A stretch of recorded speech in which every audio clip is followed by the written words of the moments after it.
Hey friends, Kristin LaVanway here with another exciting episode of This Week in Phoenix Real Estate. In this week's episode, things are really heating up for sellers. Does that mean that buyers missed the boat? Hey, okay, I'm just trying to liven things up. It's just stats, okay? I'm trying to make it like more like the TMZ of Phoenix real estate.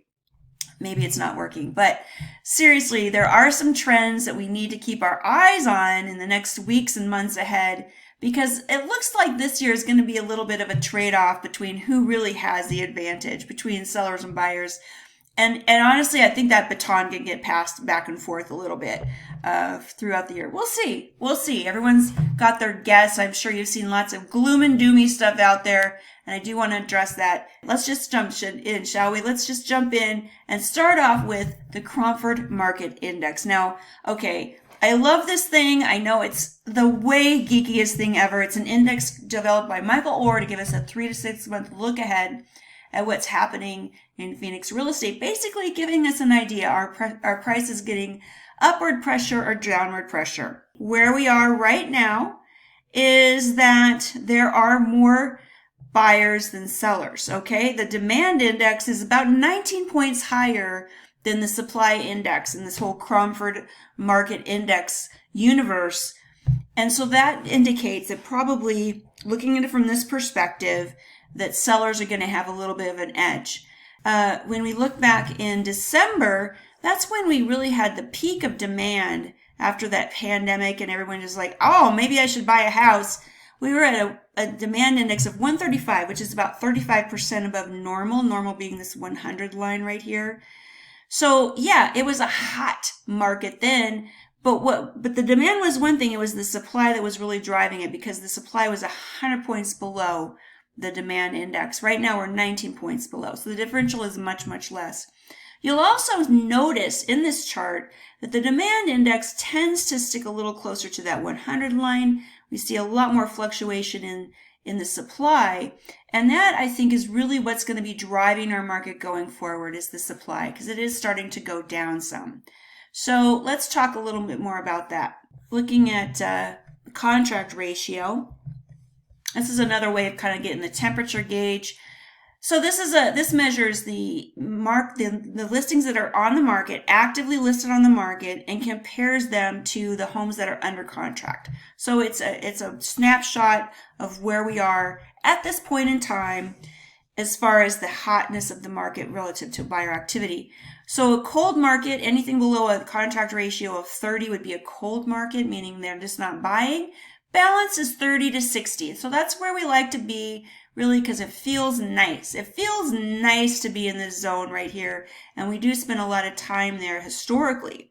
But we do have these times. We've had a couple of them where we are in this hot zone. Anything above 60 is hot. And in the last couple of years, we've seen these numbers up here that are just ridiculous, inferno. So we were super hot. We went down into, we were just kissing a cold market, but we stayed in the balance zone barely. And now we're just barely touching the hot market line. So another indication that it's kind of maybe a little bit sort of a hot market. All right, let's look at our listing counts, because now this is really getting down to what the big influences are. So when everything, the market was cooling off, our listing count went up to about 20,000 listings, which is still a little bit below our normal amount. Normal amount's more closer to 25,000. We were getting up there in the 20s, and then it started to go down when people started to buy. We'll talk more about why they're turning down in a little bit. But what you need to know is now we're not at 20, we're more in the 13 to 14,000 listing range, which is below what we like to see. I talked a little bit about the supply index earlier. A supply index of 63 means we have 63% of the homes that we need to service the market. So that's where we are, 63%, which is difficult, okay? But when we look at houses below 600,000, it's dropping even faster. It's dropping even faster. And here's something that I just have to comment on it, because it still kind of blows me away. But I used to comment about where everybody's shopping, the hot price points where everyone's shopping, maybe under 400. I've got under 500. Now we're talking below 600,000. So that just tells you that things have changed a lot in the last few years. So what that means is it's getting harder for buyers. So this is another way of gauging that. Days of inventory. Days of inventory says, hey, if you have this many houses on the market, or 14,000 or whatever, how many days would it take to sell all those houses at the current rate at which homes are selling? And when we peaked out, we got up to, I was like in the 80s, like 82 or something like that was our peak right up in here. And now we're down into 64 days, which is, it's a little higher than we've seen in a long, long time. That puts us back into like 2019 range. It's the last time we saw numbers that high.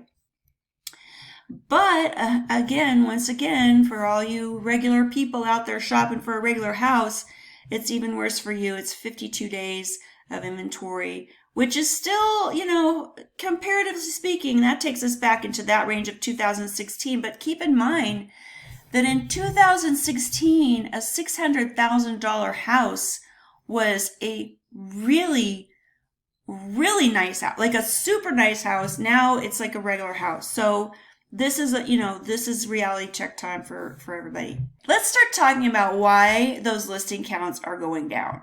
So this chart shows the active listing weekly counts. So we can kind of compare, and you can see they're going down. The counts are going down. They usually do this time of year, okay? Because why? People don't put their houses on the market right out of the New Year's gate, unless it's their New Year's resolution to sell their house. Most people wait till February or March to get those homes on the market. That's what we would expect to see. But here's what's happening this year that's completely different, is people are not putting their homes on the market. And we've been seeing this trend now the whole entirety of 2023. This is the listing counts year to date in 2021 and 2022. Here's where we are in 2023. We're well below what we've been seeing in the last couple of years. And I like to compare where we are right now to 2014. That was the last time we had a balanced market, because I was thinking hopefully maybe, and it still could happen, that this year might resemble more of a balanced market. We haven't seen it in a few years, so it looks a little weird. So I like to pull up 2014 numbers, and you can see that we're way below where we were in 2014. It gets even crazier when you compare it to 2008. And I'm bringing this up because this is the year, of course, where everything crashed. And there's a lot of doomsayers out there on the interweb saying, oh, this is the crash coming. All right, well, in order for a crash to come, people have to be putting their houses on the market at like fire sale prices, right? But they're not doing, they're not even putting their houses on the market at all. This is the difference between 2008 new listings and where we are right now. We have a long ways to go. So anybody who's worried about a crash, this is one more sign that you might want to find something else to worry about right now. So the good news though, because listing counts are going down, is it's great for sellers because their homes are selling finally. At the end of last year, it was getting harder to sell a house. A third of the homes were not getting sold. We hadn't seen that in a while because we were used to this up here where 90% of the homes get sold. It just, they don't cancel, they don't expire, they just sell. But last year we weren't really seeing that so much. A lot of people would list their homes and then take them off the market because they weren't willing to bring the prices down that far to get them sold. So we've had a few little things happening. Rates went down, buyers got excited. And so we started to see the increase in the listing success rate. So we're at 77.3%. That's not bad. That's a lot better than we were, at the end of last year. It's a significant increase. And if you compare it historically to 2014 again, you can see we were kind of riding that balanced market pattern there, for like a month, but now we're exceeding it. So it'll be interesting to see how this goes, because you can see that in 2014, that really leveled off to about 70%, 70 to 72%. So, it would be nice to keep it more in the 70, 80, 90%. Wouldn't that be sweet? But we'll see what happens.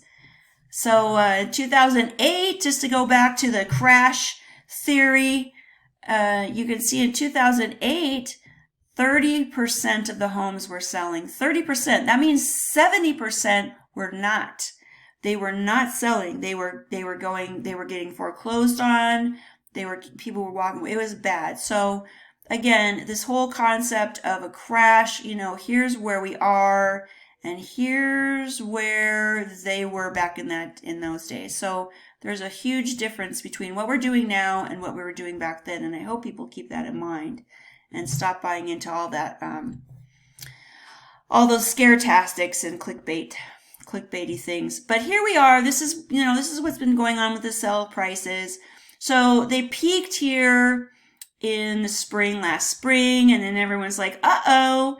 And they did start to come down. They came down about 14, 15%. They're up about 4%. Yeah, I said that. You heard me say that. The average price per square foot for homes in the Phoenix metro area up about 4% from the low point. So all good news for sellers, but reality check time. Interest rates going back up again. So remember all the goodness I was talking about, all those shifts in favors of sellers and all that stuff? Well, what was also happening at the same time is the mortgage rates were going down. We actually were touching on, if you follow this index, and I just use this index just for comparative purposes. I'm not saying this is what the rate is that you're going to get from your favorite lender, but we were touching on 5.99. It was a 5. The first number was a 5, and that lasted for like literally one day. And now it's a 7. We're up in the 7s again. People are going to notice that. Sellers or buyers are going to notice that, okay? They're going to notice it. And if that wasn't bad enough, this is Jerome Powell, the chairman of the Federal Reserve, and he's concerned. He's concerned that what they're doing to combat inflation is not working. The fact that home prices have gone up 4%, he's not going to like that, okay? He's not going to like that. He wants prices to level off. And so what he's saying here is if things keep turning, if things don't start changing fast, then we're probably going to have some more significant hikes in the Federal Reserve short-term rate. Now, that's not the same as the mortgage rate, but it does influence the mortgage rate. And so in a nutshell, what I'm saying is there's everything pointing to mortgage rates going higher in the next, whatever rest of the year versus going lower.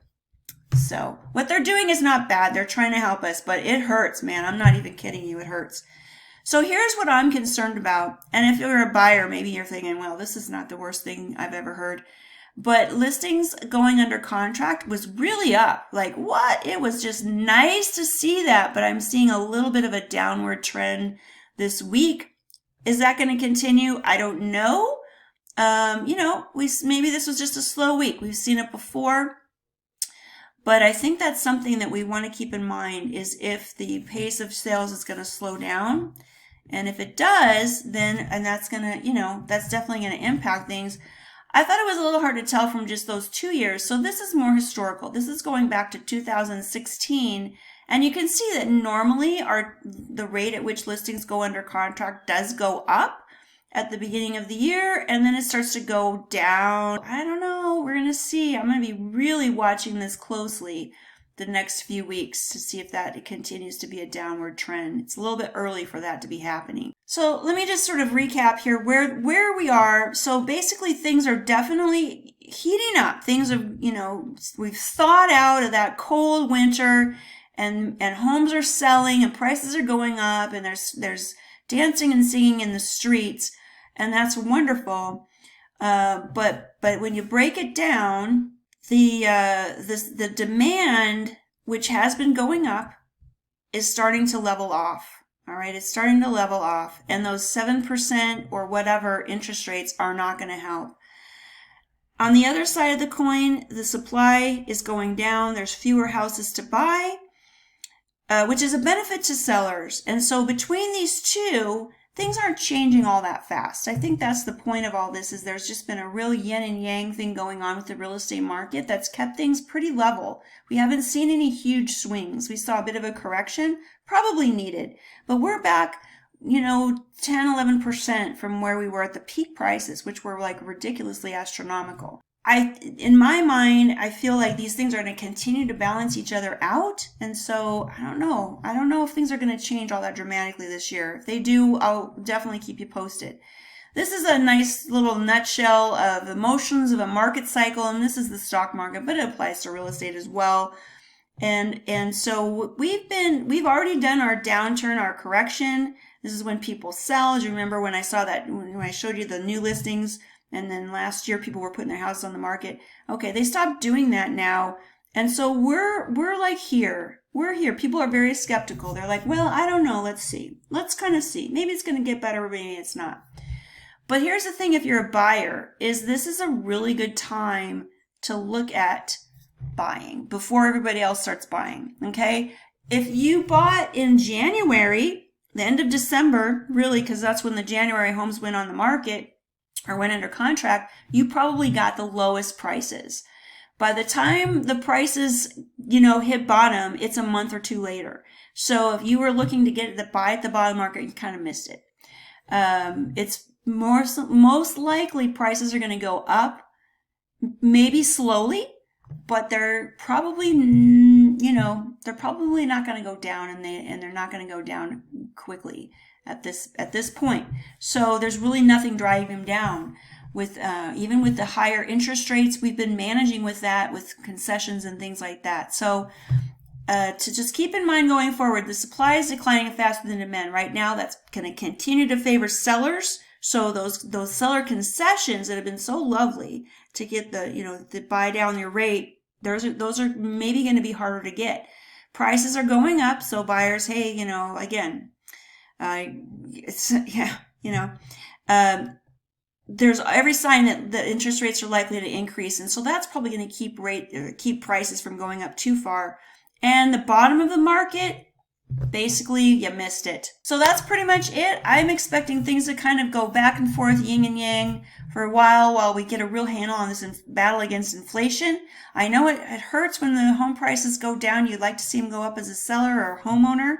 But if they keep going up, it's just going to make Jerome Powell feel like he's got to raise the rates more. So, unfortunately, we're going to have to tough it out for a little bit until things get under control. In the meantime, I will keep you posted on the trends, the directions that things are headed, so you can make your best decisions about buying, selling, or just enjoying your home. It's always good to know where you stand. So if you have any questions or comments, if you would like some specific statistics about your particular neighborhood, reach out to me. You know where to find me, Kristin at hereinphoenix.com. That's where. Go out there and make it a beautiful day.